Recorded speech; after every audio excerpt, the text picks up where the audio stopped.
Welcome back. So, just in quick summary, silver has been demonetized. The West wants things and eventually wants things without being able to pay for it. And then they sort of commit shenanigans. So this is where we're up to. Professor, we'll continue a bit and then I'm sure we'll move on to a lively discussion. Professor. Thank you, Sandeep. It's my special pleasure to introduce Dr. Theo Megalli, who lives in Bavaria, in fact not very far from here, Plattling. And he's a psychiatrist by profession, but a great scholar of monetary history and theory. In particular, he's a member of a group which wants to keep the memory and the theories of Heinrich Rittershausen alive. Heinrich Rittershausen, German economist, was born in the late 19th century. No, okay. My memory is that he is almost contemporaneous with the 20th century, and he came into prominence in the early 1930s, just the beginning of the Great Depression, which he predicted. And he also predicted another disaster, which goes back earlier. I think in 1909, first the French government and soon after the German government declared the banknotes of the central bank of each country legal tender. Now, in retrospect, you can see this was in preparation to the Great War, which most people didn't have any idea that it would be such a prolonged and devastating conflict. And Rittershausen, soon after this happened in 1909, predicted that this is now the so-called black hole, the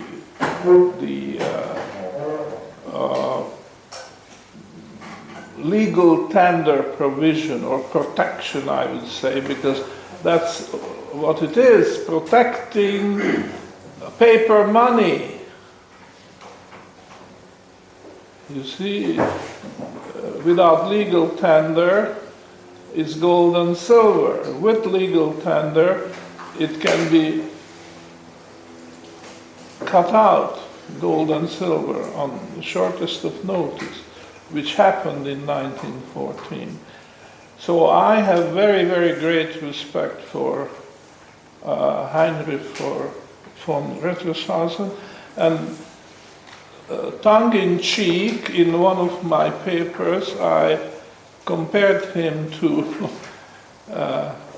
Keynes, not as great economist, but I thought, or I said, that if Rittershausen had been born in England and Keynes in Germany, the world would look very different, because, Rittershausen deserved the same fame what the world has accorded to Keynes, and Keynes deserved the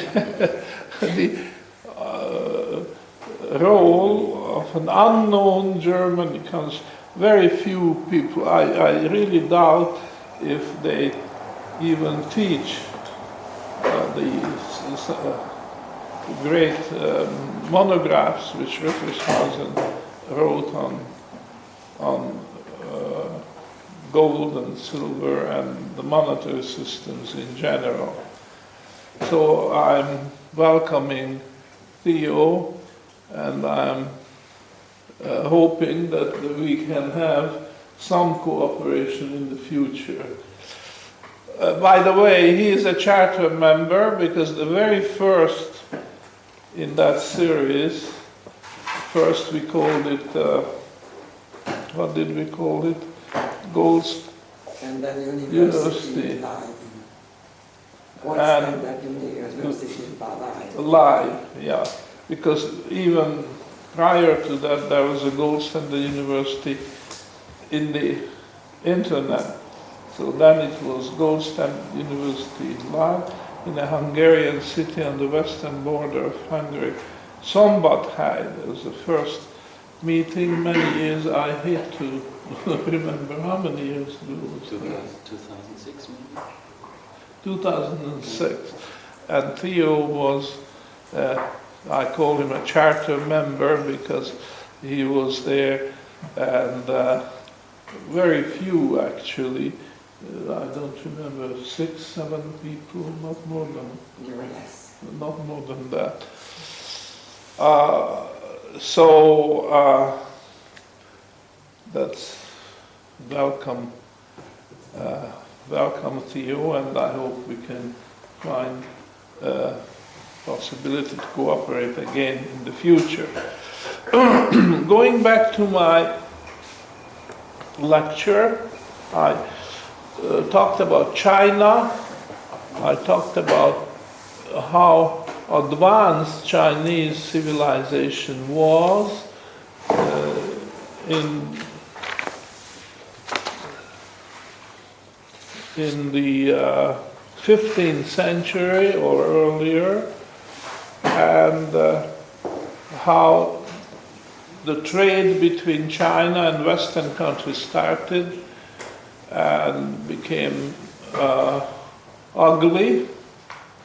I had a talk, we talked about the Opium Wars starting in 1830, and the Second Opium War ended in 1860. And I asked the rhetorical question, were these opium wars or were these silver wars? I think with just as much justification we could say these were silver wars.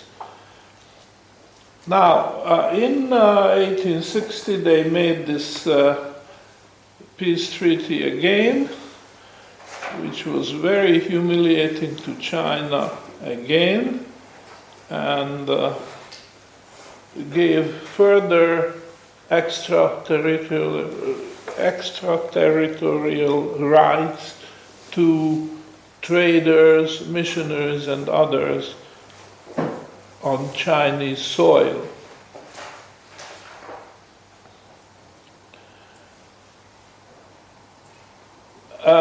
But the peace wasn't to last, but it took a different form. The Chinese imperial government realized that they just don't have the military power to resist the Western powers and the coalition of these Western powers, which now has been enlarged, because in addition to Britain, France, and the United States, and I think Portugal always assisted in some ways. Now other great powers joined. Germany is also participated in that lucrative trade with China and took advantage of the weakness of China and established. In fact, Shanghai looked like Berlin later, because it had a French sector, it had an American sector, British sector, and I think a German sector as well, and the Japanese sector as well. So there was this coalition of Western or even Eastern, like Japan, countries lined up inside of China against China. And then something happened which showed that the problems are very, very far from having been solved. And this is known as the Boxer Rebellion. It started in 1898 and it ended by 1901. The Boxer Rebellion claimed a lot of victims, people who died. They were Westerners, soldiers, civil servants, merchants, missionaries, along with many Chinese Christians. The rebels were rural people, rural Chinese people who were dispossessed or put in subordinate position. They lost their land, there was famine and so on.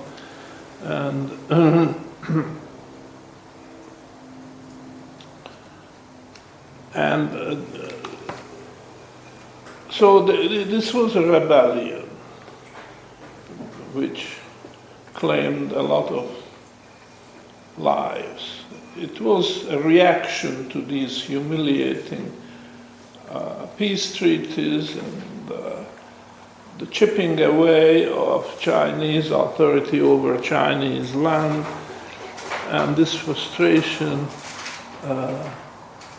came to the surface in the form of that bloody rebellion. Well, that was an excuse that the coalition of the countries whose names I mentioned formally entered the fray with soldiers. They recruited an army of some 20,000 armed soldiers who came to China and fought the Boxer rebels, defeated them, but they also defeated the Chinese Imperial Army, which was really just an observer. They didn't fight the Chinese official army. But there's no question that the imperial government sympathized with the rebels and their cause, although it didn't initiate it. But once the rebellion was in full force, they couldn't conceal their sympathy. So there was another, it wasn't called peace treaty, but another treaty which ended the Boxer Rebellion, and once more the Chinese imperial government was penalized. They had to pay an indemnity to the West in the order of 67 million pounds, which was more than the Chinese imperial government's entire annual tax revenue. It was payable over 39 years to every one of the 8 countries in the alliance. Now, in spite of this new humiliation, unequal treaty, and indemnities to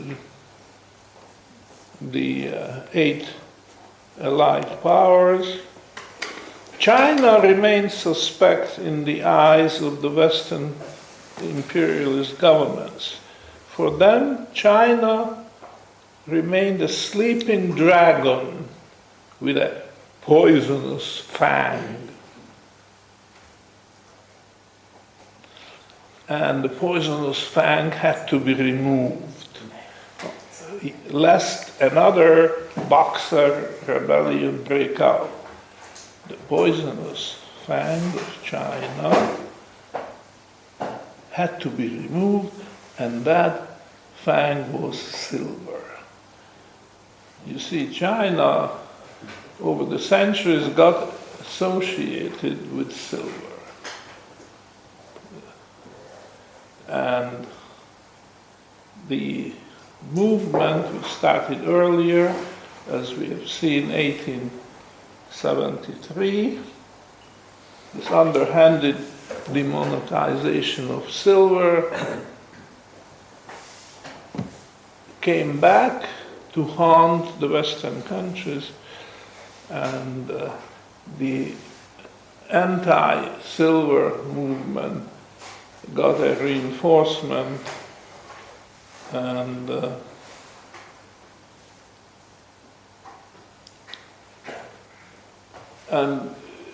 we know it continued. The United States formally introduced the gold standard in 1900, so that sealed the fate of silver money in the United States. The price of silver continued to fall until it reached its bottom in the 1930s during the Great Depression, and there was no chance for silver money to rise from the dead.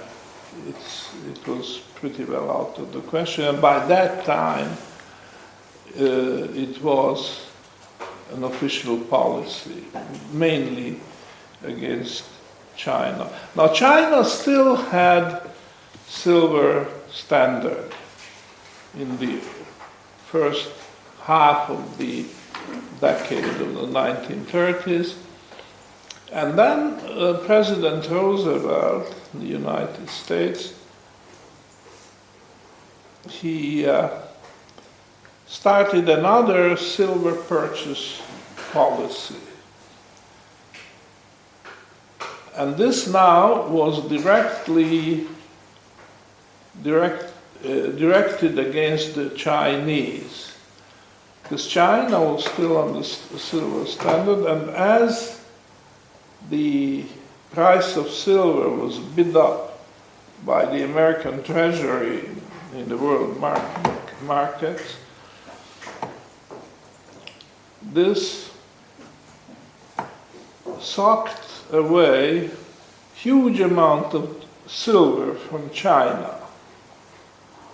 So in other words, the Chinese money supply was collapsing. And what this means, of course, we all know, is deflation, falling prices, and all the misery which comes with falling prices. So at that time, of course, as you know, the nationalist government was in power in China. Chiang Kai-shek is the leading name. It's now the mid-1930s. And this was like pulling the rug from underneath the finances of China. China had to give up the silver standard. And the year was 1935. And as a consequence, the Chinese economy went through this convulsion, greatly weakened, and then of course it was free prey for the Japanese, which invaded Manchuria, occupied it, and so on. And now, okay, in World War II, the Japanese got defeated, as we all know. However, China was so weak that it didn't have strength to resist the movement of Mao Zedong, and the nationalist government collapsed and moved to the island of Taiwan, and that's where it still is, except that after the death of Mao Zedong, China, formerly still communist, introduced capitalistic measures, and there was a great revival of the Chinese economy. It became extremely strong financially. China became the world's greatest creditor nation. Now, there is this book of Friedman, which describes his conversion, first believing that bimetallism was historically not viable, and that's why it collapsed, changed his mind and believed that it should have been saved by metallism, or even it was the victim of such a conspiracy. And so he wrote a book on that. In fact, about 10 years of his life in the 1990s, he was already 80 years something old, and he summarized his research in this book. And characteristically, some of the papers which he wrote prior to this book, two papers were given the title "The Crime of 1873," which of course was the slogan of the Silverites. So that's rather interesting. Now, I have criticized Friedman and pointed out what I think were mistakes in his reasoning, in his argument. I don't disagree with the basic principle, which he says that that bimetallism as a monetary standard did not die a natural death, but it was destroyed, it was killed. But I am criticizing his argument that there is a natural mechanism which would have made the bimetallic ratio constant.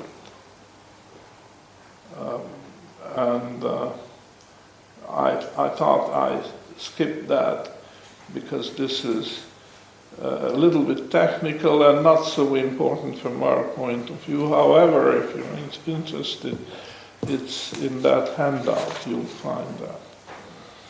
But I would like to definitely talk about the closing remarks of Friedman, which is about the future of irredeemable currencies. You see, in a way, Friedman was the father of the irredeemable dollar. Because Friedman developed a theory that gold is completely superfluous, it's passé, it's outlived its usefulness, and can be thrown out, and the paper dollar will survive indefinitely, he went on saying, under certain conditions. And he introduced the idea, which became known as monetarism, that if you increase the money supply by no more than 3% a year,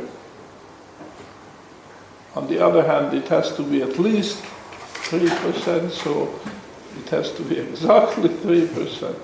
That's the magic number, magic formula, which will stabilize the paper money system. And it will survive forever, paper money, which flies in the face of history, because there have been innumerable attempts to replace gold and silver by paper money, and not one of them succeeded. In fact, every one of them was disastrous failure and causing a lot of economic pain, and so it's not a viable system, irredeemable paper money. That's the lesson of history. But here comes Friedman, and he says, no, the trouble is that those who issued the money, like assignats and the mandats in revolutionary France, they issued too much. And if they had a greater restraint, they would have succeeded. And then he talks about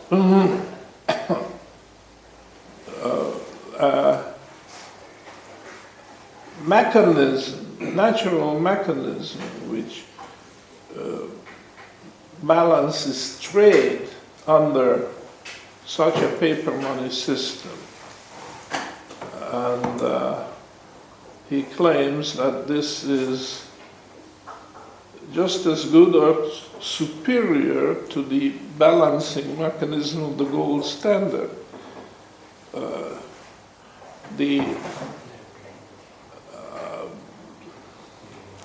The model, the gold standard model, is described in the following way. Here are two countries, both gold standard countries, and one is importing more and the other is exporting less. So as a result, there will be a trade imbalance. This is the surplus country, or the other way around. This is the surplus country, and this is the deficit country. Now, the balance has to be settled